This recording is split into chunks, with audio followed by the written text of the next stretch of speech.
Welcome to Historias Entre Vidas. Everyone in the valley said Rosa Montoya planted sunflowers because she missed her husband. They were wrong, though not in the way they thought. The truth was stranger and more necessary than beauty, and it would take a blizzard, a sick child, 3 stranded strangers, and one very cold night in the San Luis Valley of southern Colorado to make the town of Cielo Plano understand what Rosa had actually been doing in that field for 11 years. What none of them had seen, because they had not thought to look, was that the sunflowers were a system. And systems, her husband Ernesto had always said, are invisible until the moment they are needed. Rosa had been a widow since she was 41. She was 52 now, with hands that showed it, and a face that had made its peace with the showing. She lived in her late Aunt Cecilia's cottage at the eastern edge of Cielo Plano, a small farming community in the valley, where the Sangre de Cristo mountains rose to the east like a reminder that the land had opinions, and where the winters came early and stayed long, and did not apologize for either. Her son Mateo was 14 and had been born with a heart condition that had required 2 surgeries before he was 6 1/3 when he was 10, and which now required medication twice daily, careful monitoring, and the kind of attention that reorganizes a life around itself without asking permission. Mateo was not fragile in the way people assumed when they heard about his heart. He was actually stubborn and funny and better at math than anyone Rosa knew. But he was the reason she had not moved back to Pueblo after Ernesto died, because the cardiologist who knew Mateo's case was 40 minutes away, and Rosa was not willing to make that distance longer. Ernesto had died of a stroke 11 years ago, in October, 3 weeks after he finished planting the first row of sunflowers along the northern edge of the property. He had been planning the field for 2 years. He had drawn the layout on graph paper at the kitchen table, explained the geometry to Rosa in a way she had half listened to, because she was making dinner, and it seemed like one of his projects, the kind he always had running in the background. He had chosen the variety, a tall, thick-stemmed cultivar bred for the high desert, ordered the seeds through a catalog, and written the planting instructions on a jar label in his small, precise handwriting, along with a note at the bottom that said, "For when I'm not here to explain." She had found the note 3 months after he died, when she opened the jar to plant the second row herself. She planted it. She planted every row he had mapped. She planted it every year after, expanding the field as the map indicated, because the map had more rows marked than she had gotten to, and she told herself she was honoring him, which was true, and also that she was not ready to stop, which was truer. In Cielo Plano, people said she planted the sunflowers because she was still grieving. Mrs. Archuleta at the post office said it every September when the field went gold. Father Dominguez had mentioned it gently in a pastoral visit once, suggesting that perhaps after 11 years, Rosa might consider other crops. The Sandoval brothers, who farmed the land west of hers, had offered twice to buy the sunflower field and convert it to alfalfa, which was practical, which was what the valley needed, which was, they said, what Ernesto himself would have recommended. Rosa thanked them each time and planted her sunflowers. Mateo, who had grown up watching his mother tend the field every April and harvest the seeds every September, knew better than to question it. He helped with the harvest. He knew the rows by heart. He knew that the northernmost row was the tallest, and the rows stepped down in height as they moved south, and that on the western edge the plants were spaced wider, and on the eastern edge they grew tight as a wall. He had never asked why. It had simply always been that way, the way the mountains were simply always there. The morning of the blizzard, Mateo's medication was running low. Rosa had planned to drive to the pharmacy in Alamosa the previous day, but the truck had needed a belt replaced, and Gustavo from the garage had needed until Thursday, and Thursday was today, and the weather service had been saying snow since Tuesday, but the San Luis Valley Weather Service said snow the way some people say they'll call, often enough that you stop fully believing it. The snow began at 9 in the morning and was serious by 10. By noon, Rosa could not see the road. She had 5 days of Mateo's medication left. Enough, the cardiologist had always said, was the margin you never let yourself reach. She was at 4. The truck was not back from Gustavo's. The pharmacy did not deliver. The county road that ran past the cottage had not been plowed, and, given that this was a Thursday in October and the storm had not been officially forecast at this intensity, she was not confident it would be plowed soon. She stood at the kitchen window and looked at the field. The sunflowers were still standing. The stalks were thick as her thumb, and the seed heads heavy, and they had not gone down under the first hour of snow, which surprised her and then, slowly, did not. She turned from the window and called the pharmacy. They could not help. The pharmacist himself was snowed in. The technician who answered said, and the emergency line for medication was the regional hospital, which was farther than Alamosa. She called the cardiologist's office. She left a message. She called her neighbor Dolores, who had a 4-wheel drive truck.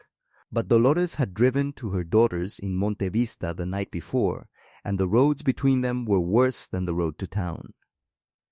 Mateo came into the kitchen in his wool socks and sat down at the table with the steadiness of someone who has spent his whole life calibrating how much to worry people. "How many days?" he said. 4. He nodded. "That's enough." "Yes, you're going to figure it out." "I am." He poured himself a glass of water and went back to his room to do his homework. Because Mateo dealt with uncertainty by completing the tasks in front of him, which was a quality Rosa had always admired and occasionally found inconvenient. She was on the phone with the regional hospital's nurse line when she heard the knocking. 3 of them, a man and a woman, both around 60, and a teenage boy of maybe 16, all of them coated in snow, and moving with the careful deliberateness of people who have been cold long enough to stop feeling their hands properly. Their car had slid into the ditch on the county road, a 1/4 mile west. They had seen the light of the cottage from the road, barely through the snow, and they had walked toward it, which had taken them longer than it should have because the snow was deep and the visibility was almost nothing. What had guided them, the man said, stomping his boots on the porch, was the line of the tall plants along the north edge of the property. They had followed the row of sunflowers like a wall, with one hand on the stalks all the way to the cottage.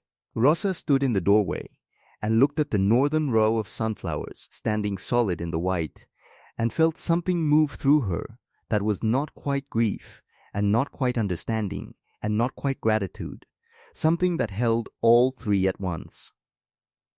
She brought them inside. She made coffee. She gave them the wool blanket from the porch chair, burnt orange, the one Ernesto had bought at a trading post outside Taos the year before he died, and she put a pot of beans on the stove. Because beans are what you do when people arrive cold and need something that will stay with them. The man was named Gerald. The woman was his wife, Patricia. The boy was their grandson, Darius, who was 16 and had the look of a young man who had been frightened recently and was working to cover it up. "You saved our lives," Patricia said, with her hands around the coffee cup, "those sunflowers." "My husband planted them," Rosa said. Gerald looked at her. He knew about blizzards? Rosa was about to say she didn't know, which was what she had always said, which was what she had believed. Then she remembered the jar on the shelf, the label in Ernesto's handwriting, the map inside the Bible that she had looked at 100 times without understanding all of it. She got up, took the Bible from the shelf, and opened it to the page where the map was tucked. She spread it on the table. And then Rosa saw something that made her set down the jar of seeds she had picked up without noticing she'd picked it up. The map had labels she had read before, but never fully parsed. In the margins, in Ernesto's smallest handwriting, were notes she had taken for planting instructions. But they were not only planting instructions. North row, windbreak, primary, plant tallest variety, tight spacing. Will hold in 40 mph+. West edge, wide spacing for visual landmark from road in low visibility. East wall, dense, protects structure from drifting. Seed heads, harvest half, leave half for winter birds and spring self-seeding. Oil from full harvest, cooking, lamp fuel if needed. Stalks after frost, do not cut until March. Leave for snow fence effect on south garden. And at the bottom of the map, in handwriting slightly different from the rest, written, Rosa now understood. Not at the same time as the map, but later, in the weeks before he died, when perhaps he knew something was coming, Rosa. You will know when this matters. I drew it for that day. Love, E. Rosa sat with the map in her hands for a long time. Outside, the blizzard pressed against the windows. Inside, the beans simmered, and the three strangers sat quietly, and Mateo came out of his room because he smelled coffee, and found 5 people at the kitchen table, and a map spread between them and his mother's face, doing something he had never quite seen it do before. Mom, he said. She looked up. Come see what your father built. Gerald turned out to be a retired paramedic. When Rosa explained the situation with Mateo's medication, quietly, in the kitchen, while Patricia and Darius looked at the map, he made 2 phone calls on his cell phone, which had a signal Rosa's did not because of the carrier, and reached a volunteer fire department in a town 12 miles east that had a snowmobile and a mutual aid agreement with the county pharmacy for exactly these situations.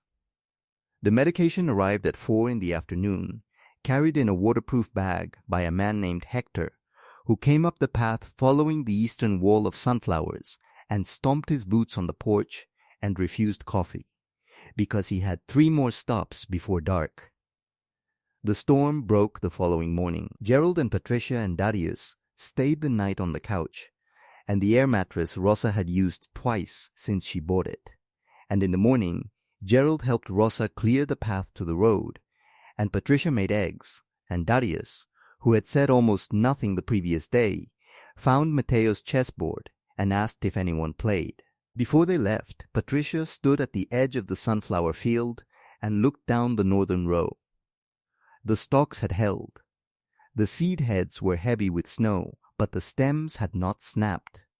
The row ran straight and solid from the road to the cottage, 30 meters of intentional gold gone silver, exactly as Ernesto had drawn it. Your husband, she said to Rosa. He must have loved you very much. He did, Rosa said. I just didn't know yet how much of it was practical. In Cielo Plano, the story moved the way stories move in small valleys, quickly and in every direction at once. Mrs. Achuleta heard it from Gerald and Patricia when they stopped at the post office to report the ditch situation on the county road. Father Dominguez heard it from Mrs. Arculeta. The Sandoval brothers heard it from Father Dominguez at Sunday Mass, which they attended with the devoted punctuality of men who need community more than they need to admit it. By the following spring, when Rosa began her April planting, 3 of her neighbors had asked if she would show them the map. 2 of them planted windbreak rows of their own along their northern fences before November. One of them, Dolores, who had returned from Monte Vista and felt guilty about the timing, came to help with the harvest and stayed for dinner, and came back the following Saturday with her granddaughter, who was Mateo's age and who also played chess. The Sandoval brothers did not ask to buy the field again. Rosa replanted the northern row with seeds from the jar, Ernesto's label still legible, still in his handwriting, in the particular blue ink he had used for everything important.